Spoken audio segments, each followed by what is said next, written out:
Welcome to the Small Business Heroes podcast, where small business owners tell their story so we can learn from their experience.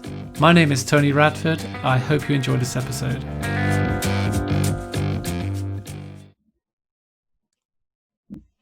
Hello, everybody, and welcome to another episode of the Small Business Heroes podcast. Today, my guest is Paul Holmes of pchbusinesssupport.co.uk. Paul, how are you today? Very good. Good to meet you. Great to be on the show. Excellent. Yep, likewise. Paul, could you tell us about your business? Well, PCH is I work with growth companies and overwhelmed business leaders. So I've got a very broad background in business and operations, innovation, systems and processes. So I've always loved fixing, solving problems. So my business helps small businesses that are growing, scaling, up to very large businesses, sort of multi-million-pound operations. But I particularly like working with those business leaders who've kind of got to the point where they are so utterly overwhelmed firefighting. And then I go in and help them become strategic again, put the systems and process in place. Right. I'm sure there's plenty of clients for your services, actually. Well, certainly for the last 3 or 4 or 5 months, obviously the COVID-19 scenario has highlighted to lots of businesses that were probably struggling prior to the pandemic. This has highlighted sort of some of those gaps. And I work very closely with the various growth hubs regionally. I was running the COVID-19 response for the Oxfordshire Growth Hub.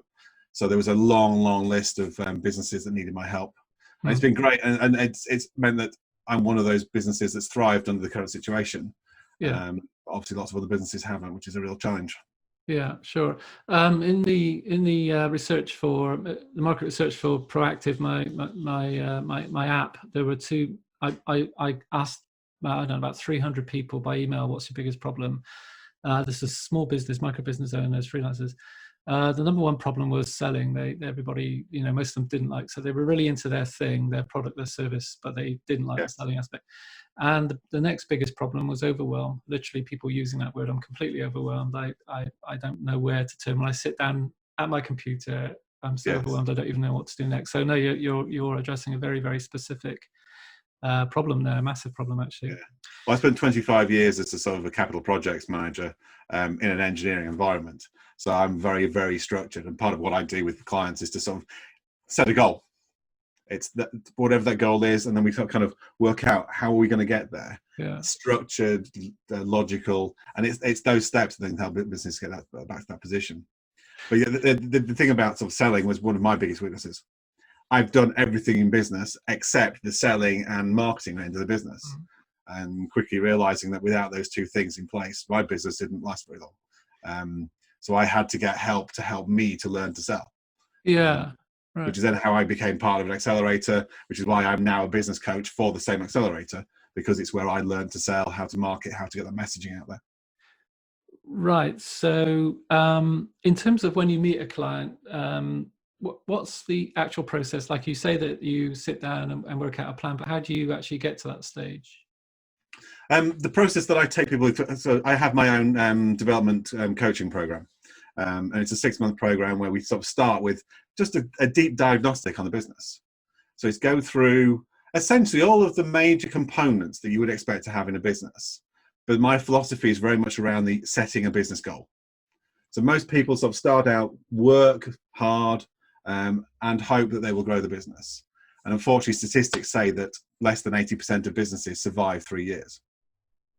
That's right, 80% of businesses go out of business within the 3 years. I'm very much a case of, right, where do you want to be? How are you going to get there? Let's design that curve. Let's put in some milestones and work out what you actually have to do. What are the things that will force you to get to that goal? What happens when you get to that goal? What does your organization look like? How many people do you need? What services do you need? How big a premises do you need? What does it look like? So you start to plan all those steps in place. There's no surprises. And if you do that and you have that level of accountability, so you're telling somebody what it is that you're trying to achieve and when you're going to do it by, and somebody say, right, did you do that thing? Data shows that you are 100% more likely to achieve that goal. So it's a very, very structured approach. And then around sort of those sort of putting those actions in place, it's essentially set goal, define your strategy, write down your plan. That plan has a series of actions, and then it's just holding you accountable to the actions. On top of that, then I act like a non-exec director the rest of the time. It's you have a challenge or you have a question, phone me up, we'll have a chat, and I'll give you that objective opinion about why the thing you are doing, is it the right thing for you right now? What's the return on the investment? Are there better options? Have you thought about alternatives? It's just that whole sort of coaching, mentoring process around sort of the actual then business systems and processes. Yeah, I love what you said about accountability, because I do an accountability thing every week with a partner. I've been doing it for 3 or 4 years, and it's really great, actually. Just a simple process, every week, just an email backwards and forwards. Yeah. Did you do that thing that you said you were going to do? Yeah, exactly. Yeah. That there is that sort of inner, not pressure, but it's kind of some sort of force that makes us want to fulfill the commitments that we made, right? Otherwise, Absolutely. Yeah, it is a human nature. It's the difference between when you're at school, you're set homework, you're held accountable. When you go to university, you're set coursework, your choice, mate. Yeah, exactly. And I'm one of those people where at school, fantastic, I was held accountable. Give me the free rein at university, and I struggled, and it took me a while to learn that I had to have that self-discipline. So yeah, it's a lot of people sort of best efforts, best endeavors, but without that structure in place, people end up doing the wrong thing. And that's why you end up in a situation where business owners end up firefighting, because they don't know anything different. It's amazing how many salespeople have created a business, grown it to £1 million business. And that seems to be about the tipping point. Is that £1 million, 10, 15 people in the business, working every hour God's end, just don't know how to get the best out of the team, don't know how to manage a team. Communication doesn't work very well. And suddenly we have a situation where they're desperately trying to ship the stuff out by 4 o'clock today, failing to notice the fact that the same company has shipped the same stuff back to them for the last 3 weeks because the quality is not good enough. And it's at that point when profits just drop off a cliff. And that's normally when I get a phone call. Right. Okay. And part of my challenge is, how do you educate people? Actually, having an objective opinion around your business is a fantastic thing to have, and everybody should have it, even when it's going really, really well, because you can stop some of these things happening. Getting me involved at the point where you're about to go to the wall, I can help this much. If you got me involved a year ago, we couldn't have absolutely nailed this. I can help so much more. We could have massively improved your turnover. We could have identified some of the risks and the pitfalls. So it's getting that out to people. And that's part of the biggest challenge, is finding people who are actually ready and willing and understand the value of what a coach or a consultant can do for you, and engaging with it and recognizing, yes, it's a cost, but actually the return on the investment can be massive. A big challenge I have is around sort of, how do you sell that? So if I go to somebody and say, okay, I'll work with you a day a month for a year, I'm going to charge you £12,000. And somebody looks at you and goes, you're mad. You're not worth £12,000. If I start the conversation with, how would you feel if I was promised you I can put £250,000 on your bottom line? Is that worth £12,000? Very different conversation. And it's about getting people to understand actually the value of what I can do is massively improve your profitability, change the way you operate, give you time back, allow you to step away from the business and think about the opportunities. But you have to show them that, and sometimes it's very difficult to sort of get into people's heads. Yeah. So yeah, lots of questions there. I mean, how do you get your main clients? Is it through referrals or? Lots of referrals. Again, I recognised early on that the chance that, if you imagine that for every 100 businesses, there are probably 1 or 2 at any given time who are standing there going, I need help.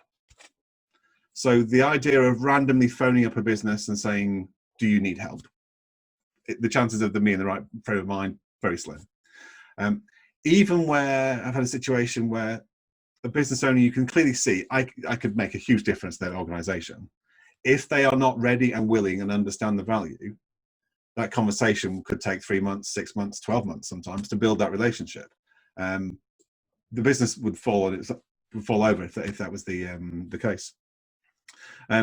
So I kind of started strategically when people need help, where do they go? So my previous role prior to this was I was director of investment for the local authority, and I ran the investment services for one of the local enterprise partnerships in Wiltshire. And part of that was coordinating all of the business support services to deliver help, support, guidance. But very, very few of those organisations, whether they're the chambers of commerce, whether they're sort of the local authority, actually have hand-holding service. What they have is guidance and signposting. Lots of social media courses, leadership courses, that kind of stuff. But nobody to actually go and say, actually, why are you doing this? You should be doing this instead. So me offering that sort of that process of them, well, that's where they go, but they're not well served by people who can actually help them. If I am part of all of those organizations in some way, then when somebody says, I'm actually ready for help and I want help, then you go, well, we don't do that, but we know a man who does. Go and talk to Paul. So I work very closely with the various growth hubs, do lots and lots of free days, one-to-one sessions. It's a great way to showcase what I do. And in some ways, I mess with people's minds. So we have an hour session, mess with their head, make them think differently about their business. And that's the best sales pitch that possible, because they go away going, what just happened? That was amazing. I can't write that. I can't put content together that conveys that power. So them going out into the world and telling other people about it was fantastic. I'm part of, say, several growth hubs. I'm running some for free. I'm now running under contract the growth hub in Oxford. I'm part of a coaching program, so we meet lots and lots of businesses there who are already in a great position looking for help. I'm an associate director for an organisation called Inspire. We cover sort of most of the Southwest, and that's mainly dealing with sort of multi-million-pound organisations. So at that point, I start doing non-exec director work and large-scale corporate consultancy roles. So everything I do is working strategically with partner organisations who essentially refer to me because of my reputation. And the more we've done this, it's just built into a sort of great snowball. And I'm now at the point where I have to start following my own advice and start thinking about how do I expand what I do and stop this being just about me, which is exactly what I tell most MDs. It's you can't be the person who does everything. So that's my next challenge is how do I expand what I do into something bigger and more exciting that allows me to not work silly hours and break all the rules that I tell my clients not to. Yeah, no, I totally get that, and that's a really great idea to find business, if you like, by being present in the places where your potential clients might come for help. Yeah, that's neat. I'm part of a thing called the Fearless Business Coaching Accelerator, and that helped me with this sort of the front end sales marketing sort of aspect of what we're doing. I ended up helping quite a lot of the other people on the course apply that inside their operating businesses, the operational side of the business. So I then became invited to be part of the coaching program. But we work on a metric, which is it's a Google metric, which is about 70-10-2. You have to have 70 points of contact in any form with potential clients out there to land 10 consultations, which will then give you potentially 2 clients. For me, it was a real challenge because it meant that for those 10 people that you think are about to sign, 8 of them will say no thank you, for whatever reason. And that's just the way it is. But also it means that for the 70 points of contact, 68 of them are not interested in your business ultimately. But if you're not doing the 70, you won't get the 2. And so this is part of obviously the process and part of that sort of raising profile, getting out there. So I write for business magazines. I do lots of articles. I do speaking events. So it's about raising profile. And that's one of the things that the biggest message I've said to businesses struggling with lockdown and coming out of the pandemic situation now is raise your profile. Do everything you possibly can to market, get your name out there, because some of your competition won't be there anymore. And if you can get people on people's radar now, much better chance of somebody finding you, picking up.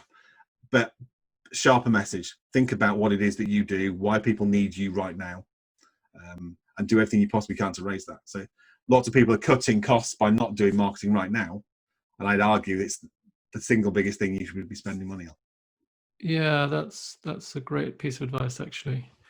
Yeah, very, very good. Thank you very much for that. And there's a great example. Procter and Gamble did the same thing through the Great Depression in the 1930s. Of all the competition, they were the only ones who marketed through the Depression. They spent a fortune, but they recovered it in 2 months. And Procter and Gamble then went on to become the world leader in what they do in sort of cosmetics and pharmaceuticals, because they were the one that everybody remembered at the end of the Depression after 10 years. Yeah, for smaller businesses, that's eminently doable these days, isn't it? Yeah. It's just a matter of using the time, yeah, and being consistent with content and all that sort of thing. I mean, for smaller businesses, do you have any advice on that? If how people could go about doing that? Is it just sorry, go on. Yeah. Yeah, in terms of sort of marketing, it's be really, really clear about what is it your customer wants. Who are your target clients? Because there's no point doing mass marketing if you've got a very, very sort of narrow field. Do you understand who your perfect clients are? Where do they hang out? What do they read? What kind of sectors are they in? You have to be in those places. So find the Facebook groups, the LinkedIn groups, and do what's called Facebook or LinkedIn organic, which is turning up, being genuine, giving stuff away, engaging with people. It takes time and effort, but it's for free. It's about doing speaking events. It's around articles. It's about being consistent in raising your presence on things like LinkedIn. If that's your target market, if it's professional services, if your clients are most likely to be on Facebook, then there's no point doing LinkedIn. If what you do has a very visual, then Instagram's your target audience. So it's about being really clear about where the people that you want to talk to are most likely to see your information. And then it's consistency. It is turning up, saying clear message, consistently, repeating it. On average, you have to see something 7 times before your brain finally logs it. So I mean, don't be afraid. And I've got clients who say, well, I said that last week. I said, well, say it again this week. Because the chances are, with the algorithms in Facebook or LinkedIn, 90% of the people that you think might have seen this probably haven't seen it. So it's just repeat consistency. Yeah, I think Facebook's organic reach is something like 4% or something. Yeah. So it's about how do you then drive that engagement. And there are things you can do, but consistency, responding to messages, making sure there's content. There's a thing called a 2-stage post, where you put something out there and say, is anybody interested in X, Y, and Z? Or I've got 40 ways to raise your profile on my website, for instance. So I put a post out there and say, okay, free download, who's interested? If you're interested, I'm in the post. Suddenly, the post then gets 100 people saying, I'm in, I'm interested. Then you send them the link. The algorithm then drives, because suddenly there's 100 posts now on that, comments on that post. Must be interesting. Next time you put a post out there, 8% of people might see it. And you just have to keep driving that. It's just a very, very slow process, but it does work eventually. That's a great tip there, Paul. Thanks very much for that. Yeah, about 3 or 4 months ago, I went full time on my app, and I looked at all of the platforms and was feeling completely overwhelmed. And I thought to myself, I need to just narrow down one for engagement, maybe blitz stuff out to the others if I can. And LinkedIn was just by far the most obvious choice for me. Its organic reach is insane compared with the other platforms. Yeah, get it right. Yeah. Target the people that you know already have a big audience. If somebody is in the right sector, already has a very wide reach, build a relationship with them. And then their audience becomes your audience. So there's various sort of shortcuts. The thing as I'm not a marketeer, so I learned the hard way that trying to be a generalist, because I've done everything from literally pre-starts, building buildings, building factories, building a school, skills, innovation. I've done everything across the pitch. So I went out when I first started as a generalist going, I can help any business do anything. From a marketing potential, doesn't work. It's like, anyone listening? As soon as somebody told me, pick 2 things that you do, and that's where the growth and the overwhelmed business leader came from. Suddenly people resonate with those two things, and from a marketing perspective, fantastic. I still do everything I used to do, but that gets people in the door. So it's about being clear about what is your niche, what is the thing that you do, and what's the outcome. Not what services do you provide, but if I do this for you, what is the outcome going to be? And selling outcomes will sell what you do at a far higher price more consistently than trying to tell people what service you provide. I noticed on your website that you've got plenty of testimonials to back that up as well. Yes, it's been an amazing 4 years. I celebrated 4 years of the business on Monday, and I've worked with hundreds and hundreds of businesses, and I love helping people, and I love help getting those results. Sometimes at my own detriment, I'll put far too much time and effort into people because I want them to succeed. So it's oh, that's great. You're actually answering all the questions I got down on my piece of paper here, which is very good. I don't need to ask them. You're explaining everything as you go through, so that's really good. Yeah, so one of the questions I was going to ask is, what is one thing you wish someone had told you when you started out? There's lots of things. It's the thing about learning to sell. I tell people I've been involved in millions and millions of pounds worth of projects.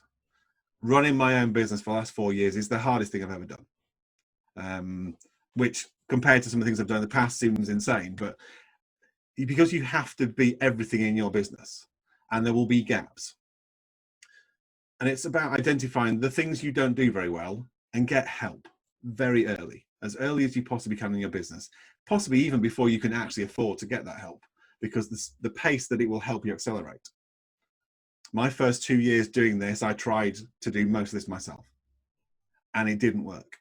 And I came perilously close to going, right, we're done. It was only when I started to ask for help as a last resort that suddenly things started to take off. So that's get help early, identify the things that you don't do, and accept that actually in your business you have to be three things. You have to be the technician, you have to do the thing that you do, the service, you have to be the manager, you have to set the rules, the targets, the quality standards, but you also have to be the entrepreneur. You have to look at the risk, you have to look at opportunities, you look at how do I make this bigger, better, faster next year. And if you aren't doing those two things, you're just being the technician, then your business won't thrive. But also more than half your time is going to be actually, how do I find clients? I'm fairly confident that in what I do as a businessman, helping businesses to solve problems and thrive, I'm pretty good at it. Can I sell? So I had to create mechanisms to do that. So that's the bit for most me is learn how to sell, or learn how to create something that people can find out what you do, so you don't have to sell. But if you don't have that lead funnel, if you don't spend half your time being a salesperson or a marketeer or getting those clients in place, your business won't thrive, however good you are at what you do. Yeah, it's music to my ears, what you're saying. I mean, when I left university, my first job was selling cash registers to bookies. I'd never even been in bookies before. The branch manager had to take me, and that was a crash course if ever there was one. But one of the basic philosophies of Proactive is that we provide a screen for them, for people, that they set aside some time every day to do business building activity, because most people don't. And I was following some guy he was auditing businesses that were sort of falling apart. And one of the main things he found was he would ask people, how much time do you spend on business building activities? They would say things like, we do it every day, we're doing it all the time. When he audited it, he said the average was less than 1 hour per week. Yeah, that doesn't surprise me. Yeah, and yeah, I'm sure you find the same. And so what we say is, even if you're not, just find one or two things to do, business building activities, set aside some time every day, whether it's half an hour or an hour, and then do that process for 30 working days and see where you are at the end of 30 days. You'll either be in a better place, or you'll have a ton of rejection, in which case there's something wrong with your marketing mix. Yeah. And it's better to get that sorted out in 30 days than it is in a year. So that's our philosophy inside of Proactive. No, it's great what you're saying. I'm running a non-exec with engineering company at the moment, and we sat the MD down, and in 2 hours, we probably, on paper, have made him more money by thinking about what he's doing in a slightly different way than he'd done for the last 2 years. Mm. A lot of the stuff we've been doing through the COVID-19 stuff, getting people to sort of not necessarily pivot, because complete change in direction is a big risk because you're almost starting again, but adapting what you do, looking at the service that you provide and breaking it right back down to what is at the core of what it is, what's the value that you bring to the business. Can you sell that in a slightly different way? Can you get someone to pay for it in a slightly different way? And we've had businesses I've been working with that when they've actually done this, they've identified something that they probably should have been doing anyway, but actually they reckon they can make more money out of and will become the way the business will operate thereafter. So but you could have spotted this.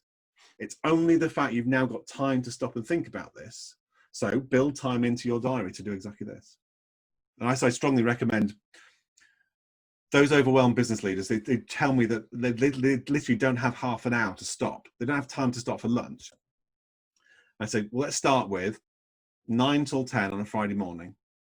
That's your strategic planning time. It's sacrosanct. It goes in your diary. Your team are not allowed to contact you. No phone calls. You're not allowed to work on any of your customer stuff. But in that hour, just start thinking about the business, how it's working, how it's running. What could you change? How could you improve it? And over time, that will become 2 hours. And the aim is to try and get to probably 75%, 25%, which means effectively a day a week, you are not allowed to run the business. You have to plan the business, think about opportunities. You have to design the business that you don't have to run it. I'm a huge fan of a book called The E-Myth. And it's all about design the business so that you do not have to be the one who runs it. Design it as if you are building a franchise that you could pick up and drop in somewhere else in the country. Even if you're not going to do that, what it will mean is you can take time out of the business, you can enjoy the business, you can see opportunities, and you can change direction without being immersed in the hour-to-hour sort of battle that you have with the team. Yeah, interesting challenge. And I wonder how many, it must be very difficult to get people even to do the first hour is probably the hardest, right? Yeah, sometimes. Yeah. But sometimes it's, if they've got as far as asking for help from me, then at least they're open minded, they're willing to at least listen. And if in that first hour, I throw so many ideas at them just from spending a bit of time sort of digging into business, and almost any business that you come across that's in that firefighting mode have got glaring mistakes that they have made. It's inevitable. They wouldn't be in that position if they weren't making some fundamental sort of issues. And if you start to show them, if you do this, we can add 20% to your bottom line. So 2 hours of work fixing this will save you, I don't know, £200,000 a year. Okay, show me more. And once you can demonstrate that, but it's that you have to then show them those things and show them how to implement it. Sometimes it's as simple as, let me introduce you to management meetings. That's a waste of time. Meetings are a waste of my time. Now, the idea is they have the management meeting without you present sometimes. They communicate the things that are most important from it. So you don't have to sit through 3 hours of meetings, but they're making ideas and suggestions, because at the moment you're trying to run the ship without their input because you think they're idiots. And actually you hired a really good bunch of team. You've just not given them the system and processes for them to actually demonstrate their talent and run the business for you, because they're better at their day jobs than you are. That's really difficult quite often for a business owner to recognize, is that some of the people in their team are better at their jobs than they could be. Yeah. And that's a big learning curve.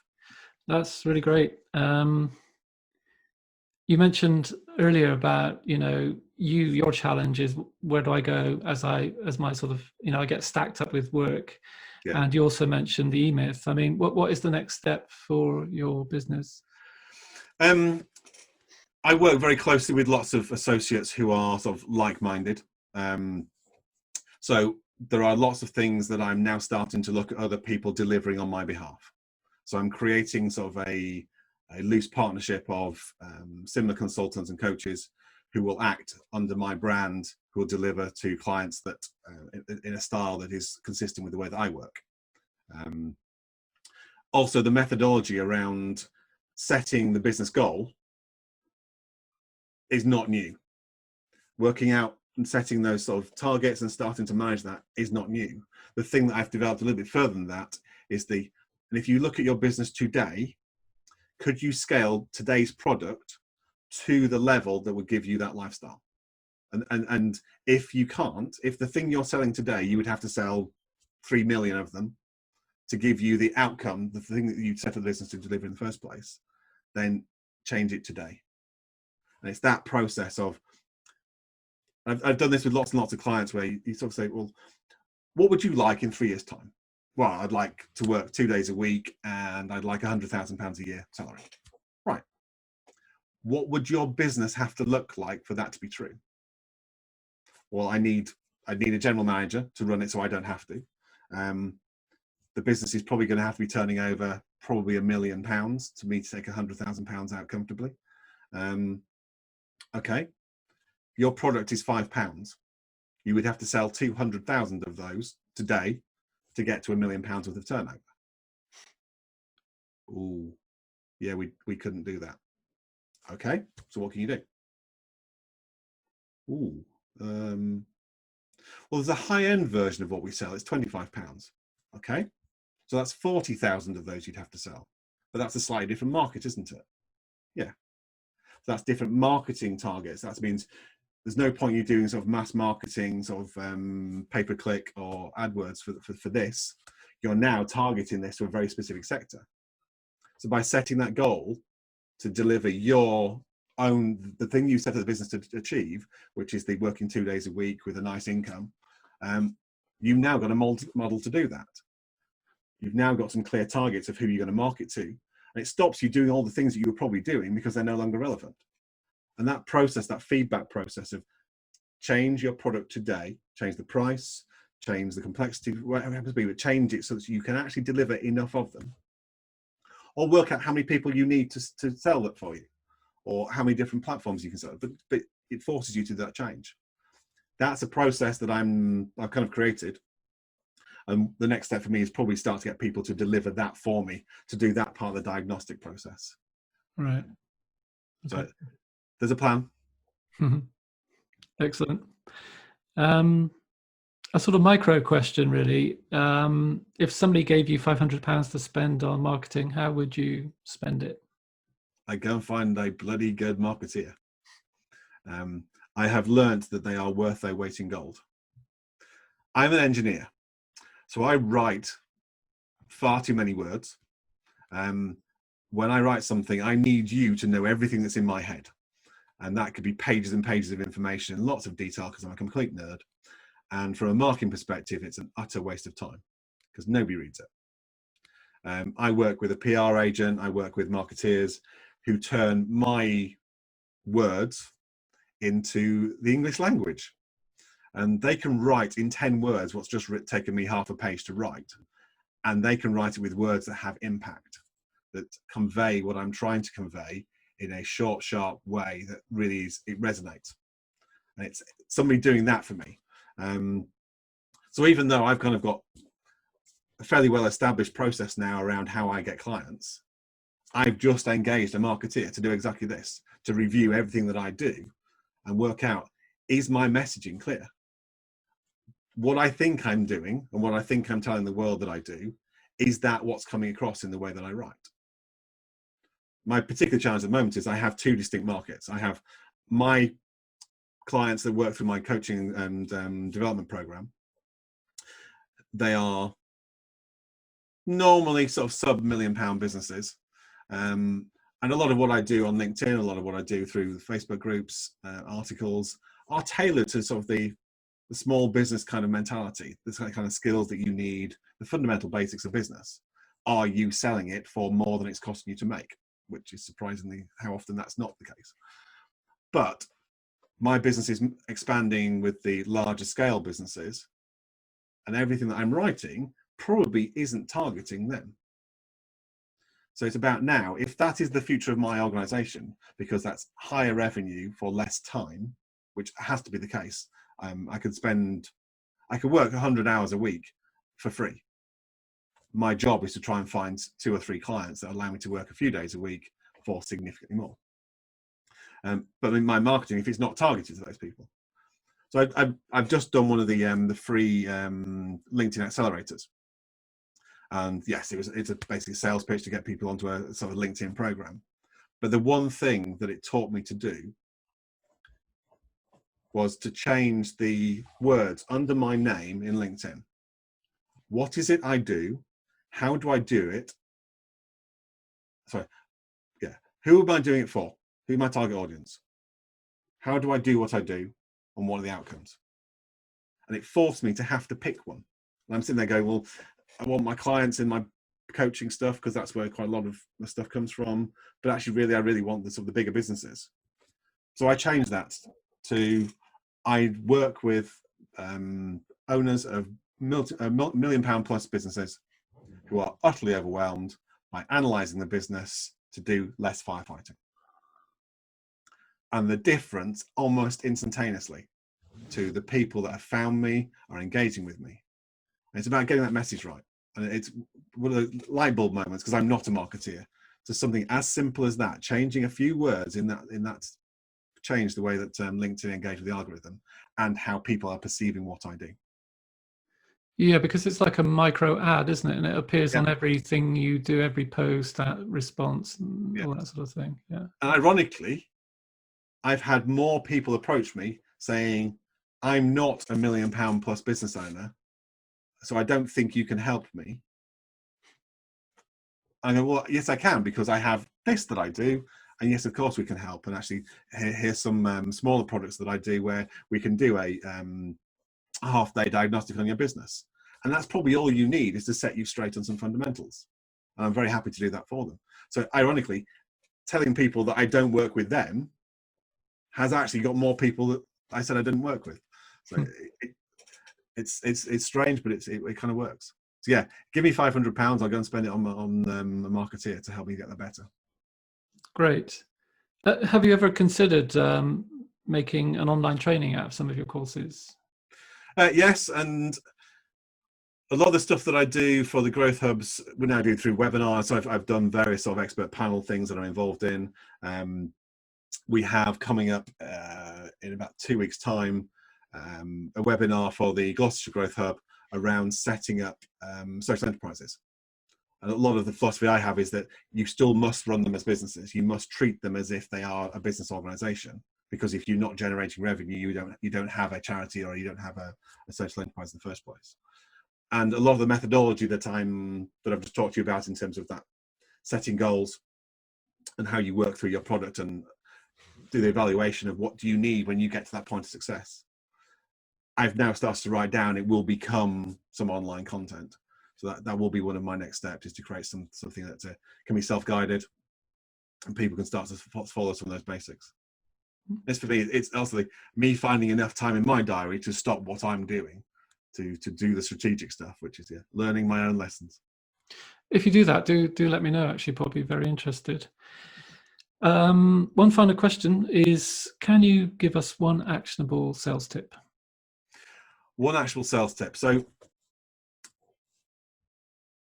a number of clients that I've worked with have an amazing product.